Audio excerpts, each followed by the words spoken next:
Hello everyone, and welcome to this lunchtime learn seminar on creativity with the Reluctant Gurus.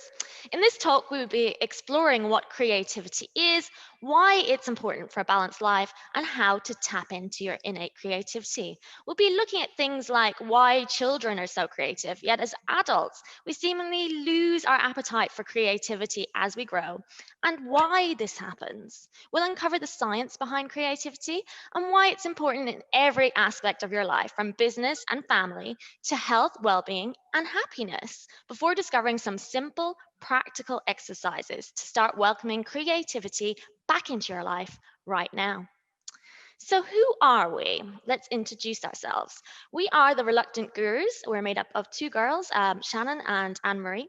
And we are a creativity and well-being company that's been running for about a year and a half. We're based in Dublin mostly, and we teach workshops in how to live a more creative life in order to live a more round, holistic, and well-being life. And we have Áine. Hi, so my name is Áine, and I have been working in the field of communications for 7 years. I've worked in different countries such as France, Vietnam, Thailand, in the corporate sector, but also for international organizations such as the UN and the OECD. And most of my experience is very office-based, but one of the things I argue, and it's one of the reasons that we came up with the Reluctant Gurus, is that even for someone that works in a normal kind of office job, there are so many ways that you can kind of bring creativity to your everyday life. You don't have to be you don't have to be a famous artist or musician to bring little aspects of creativity to your everyday work or your everyday life. And I'm Shannon, and I'm a full-time so-called creative. I'm a content creator, a workshop facilitator, and I work mainly in the heritage sector with museums. And I have an MSc in visual material and museum anthropology. So I'm really interested in the science behind creativity and the psychology. And that's where this informs everything that we do as well. We like to ground what we do in science so that you know you are getting the best advice possible. So moving on, what is creativity then? Does anyone have any ideas? Let's start by considering what words we think of when we think of creativity. You can type some words in the chat if you want, if anything particular comes to mind, but I'm going to run through some of the most typical ones that we come up with.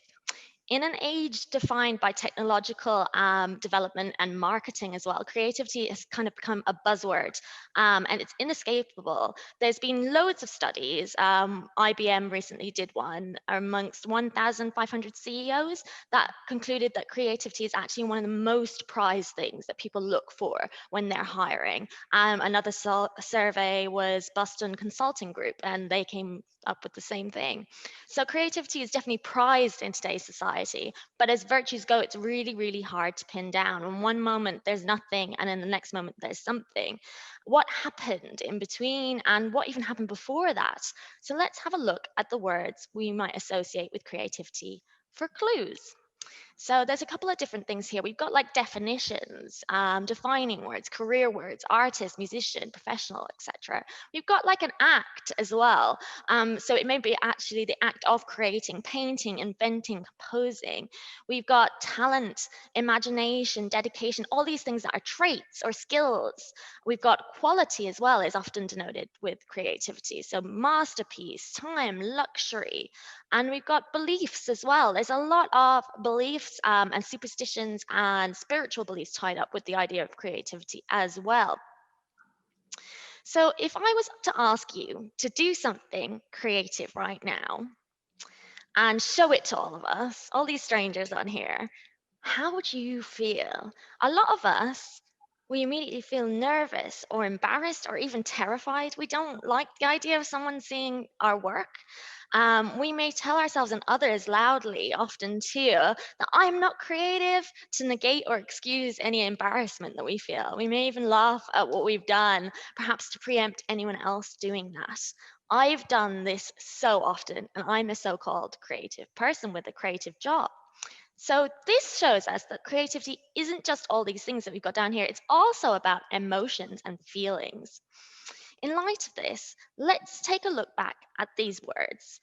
It seems like quite a positive list. There's a lot of words on there that denote value in some way, shape, or form. But if you actually look closer, most of these things are things that we ourselves would immediately reject if we were going to apply them to ourselves. We'd say, oh, we don't have the time, we don't have the luxury, we lack imagination, we're not artists, we're not skilled enough to create a masterpiece, etc., etc. So why bother? Well, do you know that a lot of these words have something else in common? They define creativity in terms of a role that one person fulfills for society. So they imagine a viewer. They put you on show to be judged, ridiculed, and laughed at, and often not just by other people, by yourself as well. And they infer some sort of hierarchy of creativity, whether it's producing a masterpiece, being innovative or imaginative, or creating something of value. With all of this going on in our heads, it's no wonder that a lot of us give up being creative before we really begin. Well, we're here to tell you today that everything you've learned about creativity in terms of all these words and values is not actually true. There's not a hierarchy of creativity that you are lacking in. But then why do you feel that way? Well, it all comes down to science, really. We, and let's face it, a lot of animals are social creatures by nature. We are primed to evaluate everything we do by our relationship to other people, to seek out the pack's approval. We are also equipped, thanks to our genes, with an inner negativity bias. This means that the brain is evolutionally geared towards negativity. It's very integral and important part of our lives because it keeps us actually, and it kept our ancestors alive for so long. And a big part of this bias is our brain analyzing previous experiences, particularly negative ones, and then projecting them into the future, coming up with ways for us to avoid encountering this situation again. So, for generations, our ancestors relied on this to survive, but this may have been very useful for them to avoid being eaten by a saber-toothed tiger. It is not very useful when it comes to subjective matters like creativity, where one negative social experience, so someone could have told you one time the work that you did wasn't good, that your idea wasn't creative enough, or something could have been shut down. Any of these experiences would have set you up with a feeling of lack, embarrassment, or avoidance, and potentially for the rest of your life. It may even be something that happened when you were a child, so before you can even remember. And this is how, unfortunately, a lot of us are convinced that we aren't creative, closing us off to our innate creativity. But can we overcome it? Now, that's the question. The answer is also yes, with science again. Cognitive behavioral therapy, to be exact. Researchers and scientists, such as John Gottman and Robert Levinson, say that our negativity bias is so powerful that if you have one negative experience, you need approximately 5 positive ones to be able to overcome it. So, in terms of being creative, if just one time you were told that you weren't talented by someone, it would take 5 additional people telling you that you are talented for your negative bias to balance. Unfortunately, where creativity and life is concerned, a lot of people have very strong opinions about things, and a lot of them err towards the negative side. So it's probably not going to happen. However, fortunately, like I said above, creativity doesn't have to be about other people. It's actually just all about you. And you're the one that can give yourself those positive experiences and positive feedback. So, the easiest, simplest way to do this? Simple. Do just that. Get creative. Engage with positive, enjoyable creative experiences as often as you can. So, you might say, that all sounds great, Shannon. I'll give it a go, but I still don't really understand what creativity is. You gave me a load of words there. I'm not really sure what I'm meant to be doing. Okay, well, let's take a whistle stop tour through the history of creativity before we decide for ourselves what we should be doing. Well, it all goes back to ancient Greece. So, 2,500 years ago, approximately, the ancient Greeks believed in creativity, but they believed it was a God given talent.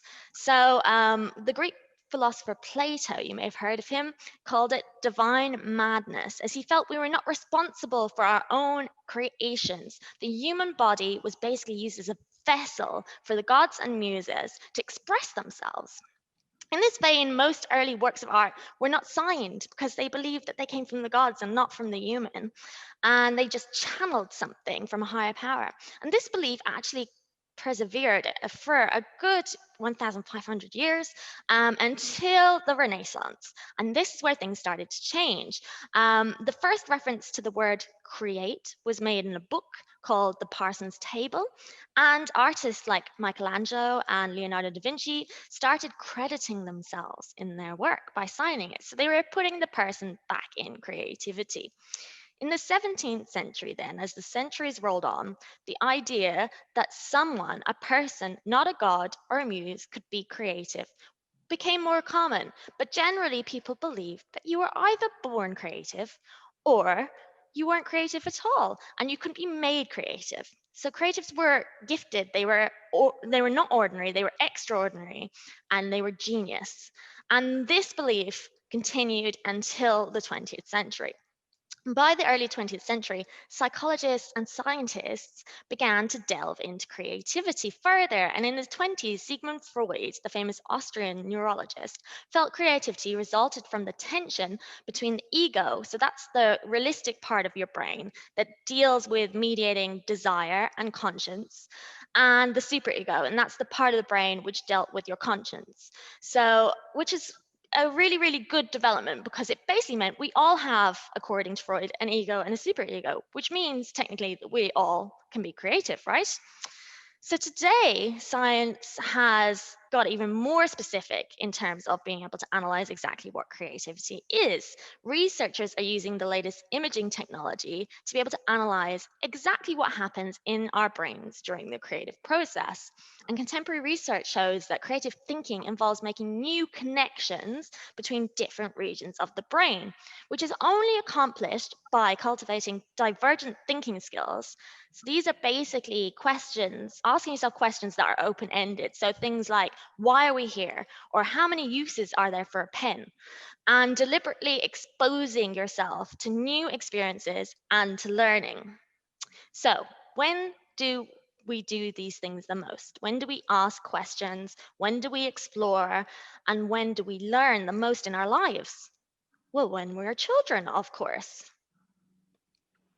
Picasso, one of the most famous artists of the modern era, at the age of 9, completed his very, very first painting of bullfighters. And he famously said that all children are artists. The problem is how to remain an artist once we grow up. You rarely see a young child who doesn't love to draw, dance, sing, or engage in some form of typically creative endeavor. And there are lots of studies that suggest that as children, we are inherently creative.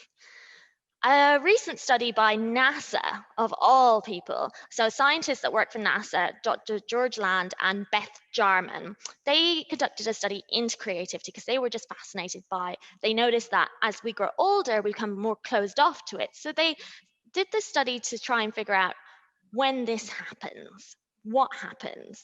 And they tested children of age 4 to 5 years old, and around 98% of these children were excelling in creative tasks that they gave them. Then, when they got to about 10 years old, only 30% of children were excelling in these tasks. And then 15, it moved to 12. And then when it was an adult, it dropped as low as 2%. That's really shocking, right? So it just definitely shows that between the ages of sort of 5 years old and 10, something happens to us where we close ourselves off from creativity. So taking the lead from all this research, we argue that in order to discover what creativity truly is, we need to look back at ourselves as very young children up until about 5, 6 years old. So, what isn't childhood creativity? Let's juxtapose this, basically look back on what we were saying earlier about what adult creativity is.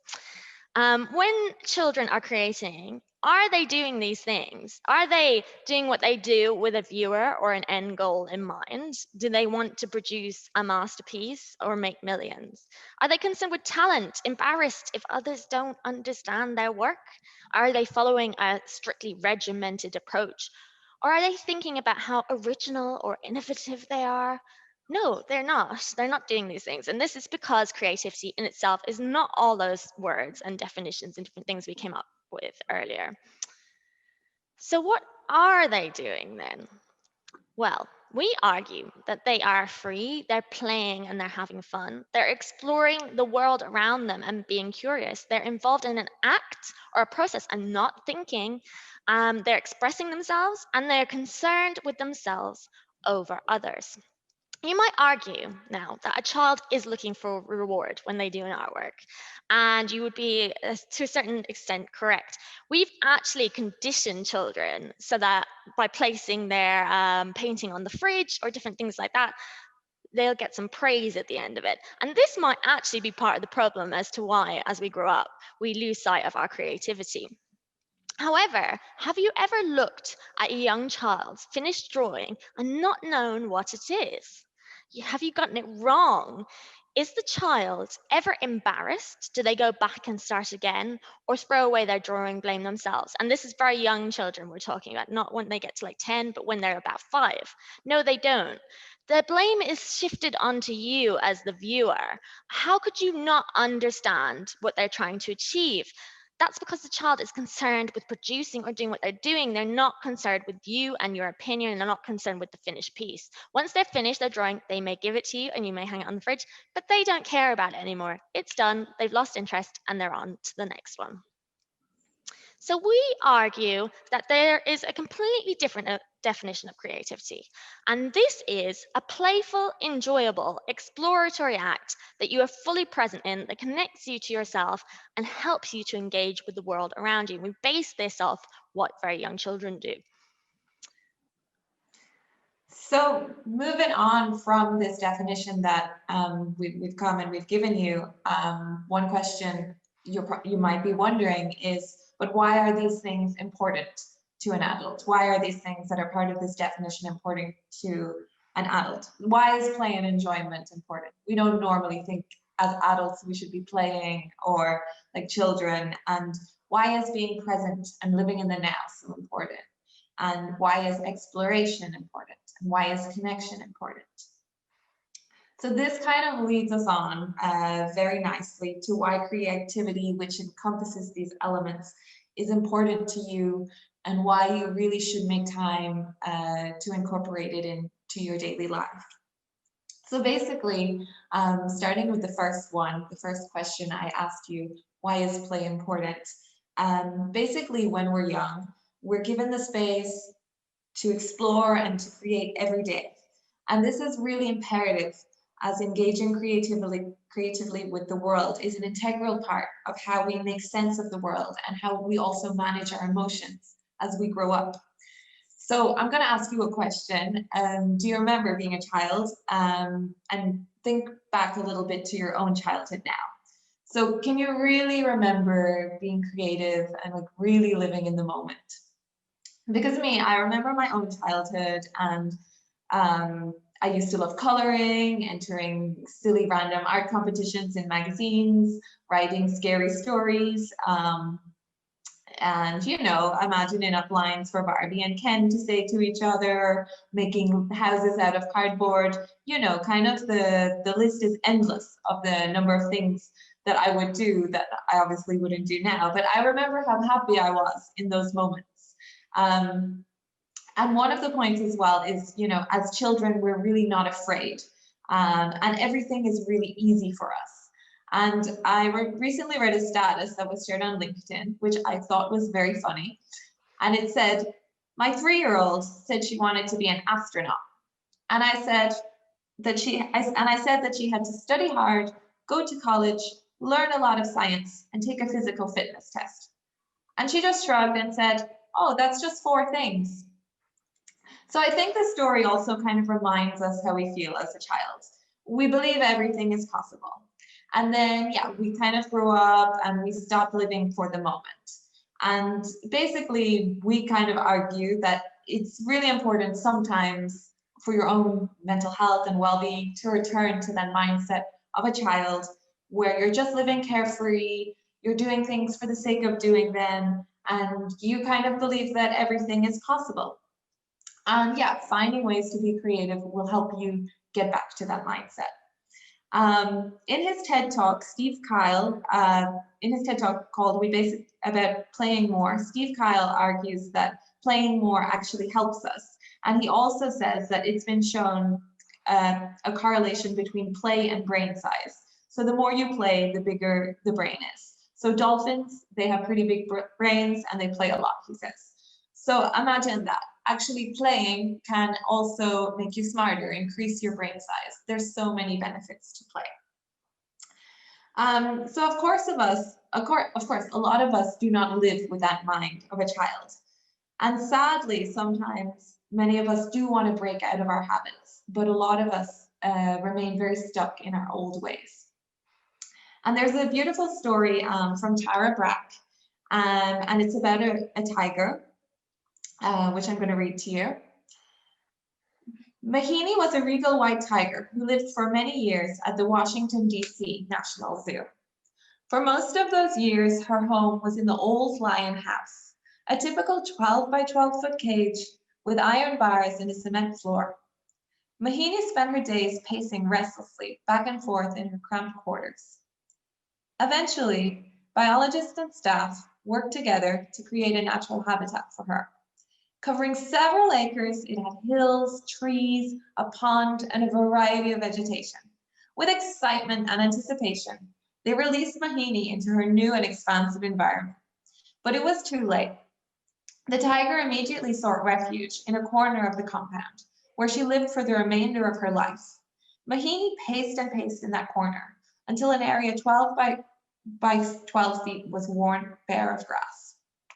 And I really like this story because I think it reminds us how we often stay trapped in cages that are no longer there. They're cages that no longer exist.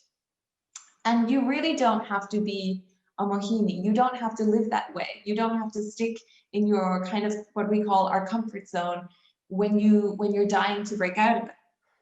So don't think because you're not creative today that you can't break out of that cage and do something you love to do or try something you've always wanted to.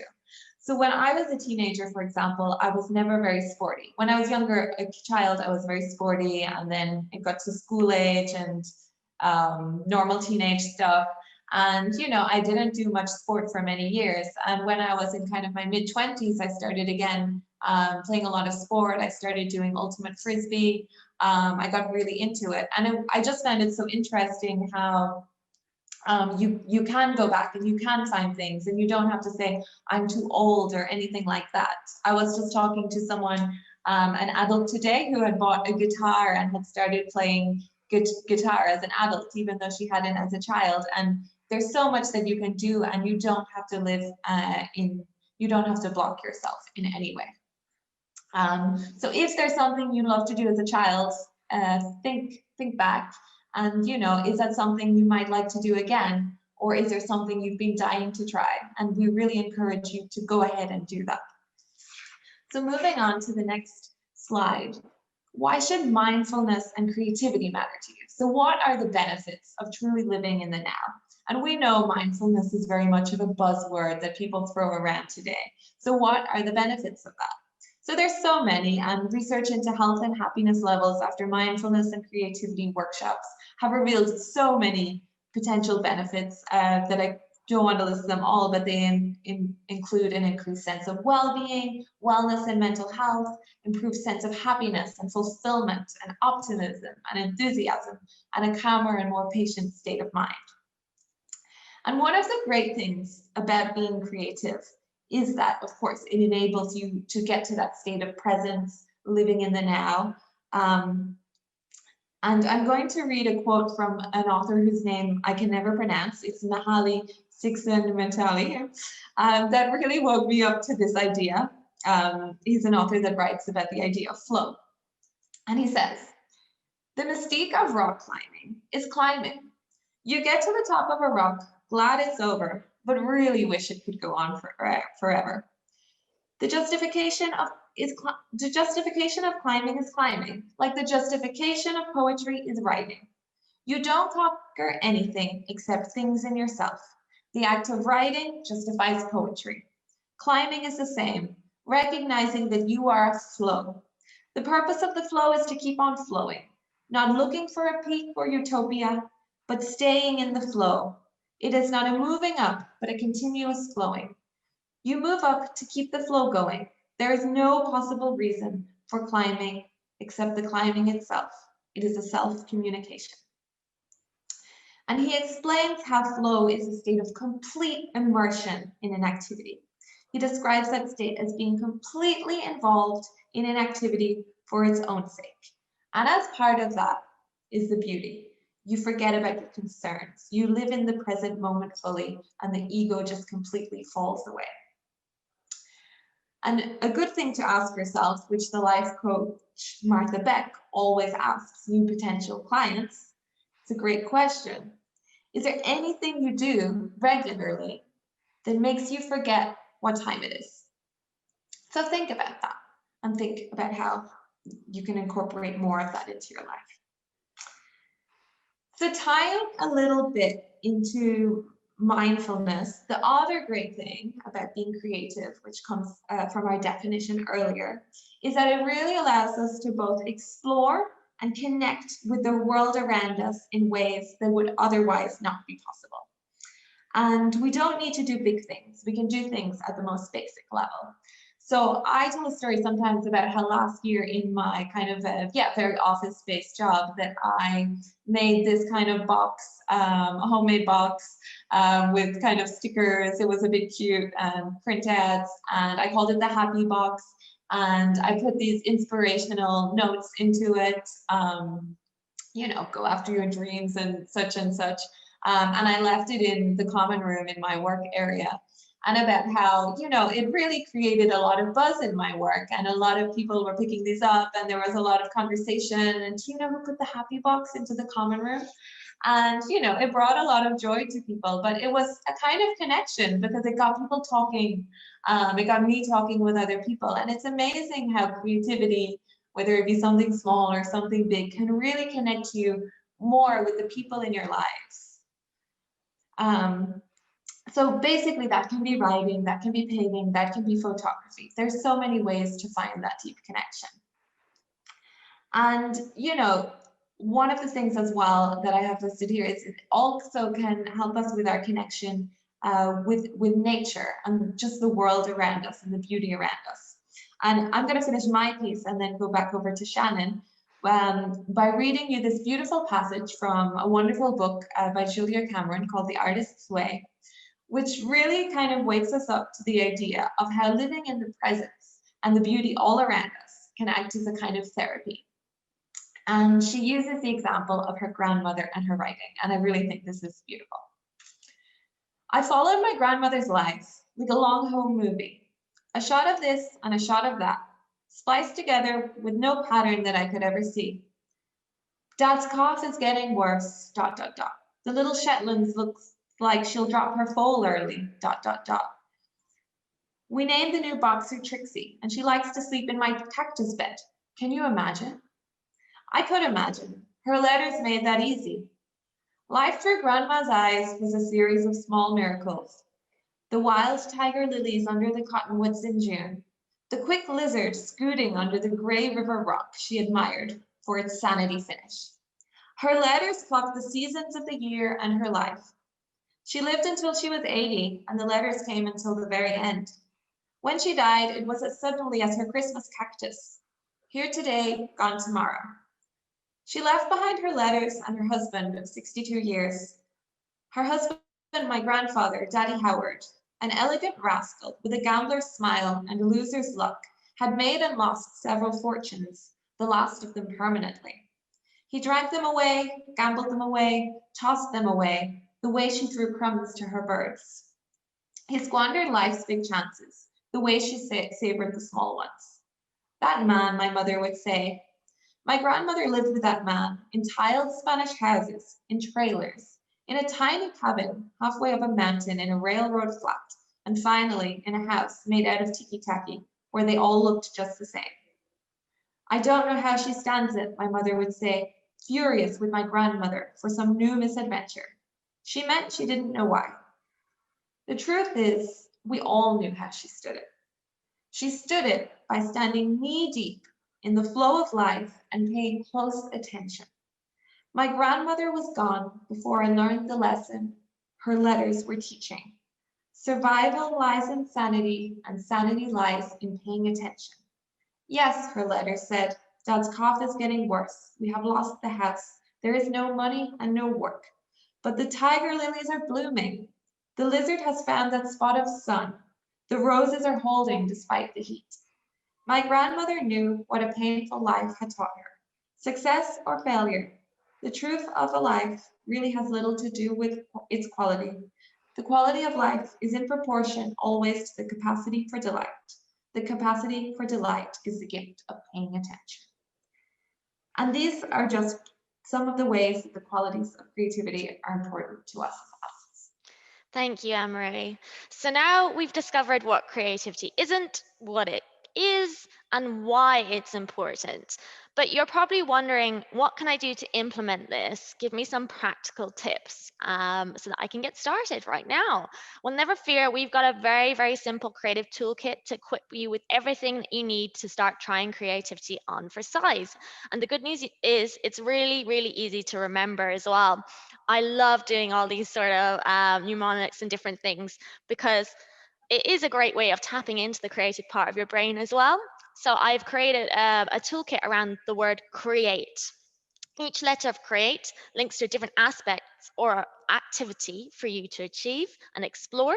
And if you find time to go through all 5 every week or even every 2 weeks, you will discover creativity abounds in your life and begin to reap all those benefits that we mentioned about. So we've got the words here. We've got connect, we've got reflect, we've got enjoy, act, try, and explore. First off, we have connect. The famous entrepreneur Steve Jobs said that creativity is just connecting things. When you ask creative people how they did something, they feel a little bit guilty because they didn't really do it. They just saw something. It seemed obvious to them for a while.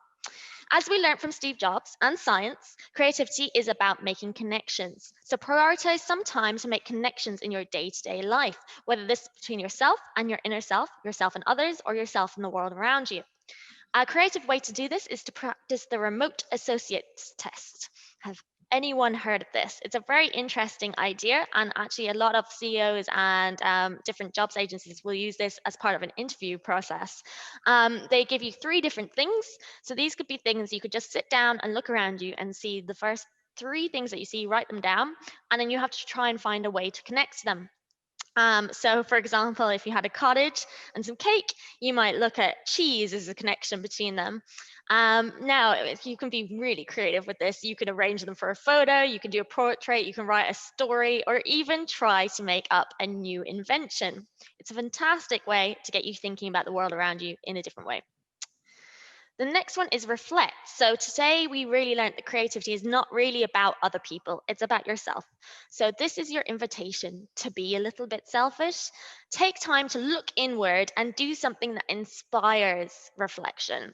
So for example, some creative ways to do this would be keep a dream journal. If you're really interested in your dreams, you have very vivid dreams. I have amazingly vivid dreams, and some of them would make for great stories. So you could keep a dream journal.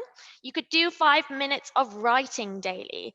There's this thing called automatic writing that a lot of creative people and famous people do as well. And it's where you sit down and for 5 minutes you just write whatever comes into your head. So it could be a load of gobbledygook, it could be anything. There's no pressure, you just write. And sometimes amazing things come out of that as well. Or you could create some gratitude bingo. Being grateful for things opens you up to more positivity in your life. So gratitude bingo is basically, you've probably heard of keeping a gratitude journal. Well, this is just drawing the things that you are grateful for every day. So draw very simple little pictures of 3 or 4 things that you're grateful for at the end of the day or in the beginning. The next one is enjoy. So, as the famous saying goes, you cannot attempt to be there for others if you can't be there for yourself. You don't first fill up your own cup. So, take time to do something that you enjoy that isn't goal orientated. Because when we start to attach ourselves to the outcome of things, we start to get stressed and all those negative feelings start creeping back in. So, this could be any creative thing that you enjoy. Some of us will know straight away, others will find it a little bit more difficult. To help you discover what you enjoy, perhaps ask yourself the question that Anne Marie posed earlier. What do you do which you lose time in? You're not aware of what time it is, and just go with it. Some examples could be reading, having a bath and listening to music, singing around the house when no one's in, dancing like there's nobody watching. Whatever appeals to you. Then we've got act. As Ray Bradbury, the famous screenwriter and author, said, don't think. Thinking is the enemy of creativity. It's self conscious, and anything self conscious is lousy. You can't try to do things, you simply must do things. So we've discovered that creativity is about doing and not thinking. So that's exactly what we want you to do. Practice mindfulness and presence by becoming lost in an activity that requires little thought. Some great examples of this are, of course, mindful coloring, which was a big craze a few years back. And that requires no thought. You're just filling out the lines. There's other great things that you can do, like rock climbing, like we were talking about earlier. Anything sport-wise is fantastic because it gets you lost in the act, but not competitive sports. You need to just be doing things that relax you and keep you in the moment. And the next one is try. As famous artist Vincent van Gogh was one of my favorite artists ever, and he said, if you hear a voice within you say, you cannot paint, then by all means paint and that voice will be silenced. So sometimes we give up before we begin. We're scared of trying something new. We're scared that it won't be good. We won't be good at it. The fear of the blank page holds us back.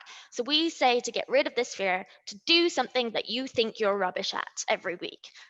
Engage in something. Usually we avoid the things that we think we're rubbish at, but this is all about basically getting lost in the act of doing something without any fear of perfection, without having that judgment on yourself. So the point is to try, take time to do something that you hate or that you think you're not good at, and something that you feel that you're stuck in every week. And you may find that over time you start to enjoy it because you're relieving that pressure off yourself. And lastly, explore. Curiosity about life in all its aspects, I think, is still the secret of great creative people. And that's Leo Burnett who says that. And this is just about engaging with the world around you. Do something, take some time out, spend some time in nature. There's a reason that a lot of people have their best thoughts when they are in the shower or when they're going for a walk, because they're engaging with the environment around them and they're not so stuck in themselves. So you can even do something themed around helping the environment as well. You could upcycle, you could make eco-friendly water bottles if you care about the environment. So there we go. That's your Create Toolkit. Remember all those words there. You can take a screenshot or note them down. And it's designed to enable you to start welcoming creativity back into your life in simple, easy ways right now. So we hope that you have lots of fun with that. And if you manage to do this over the course of a month or two, you will see changes in your life. We hope that you enjoyed today's talk. We just put up the slide now with all our details on it.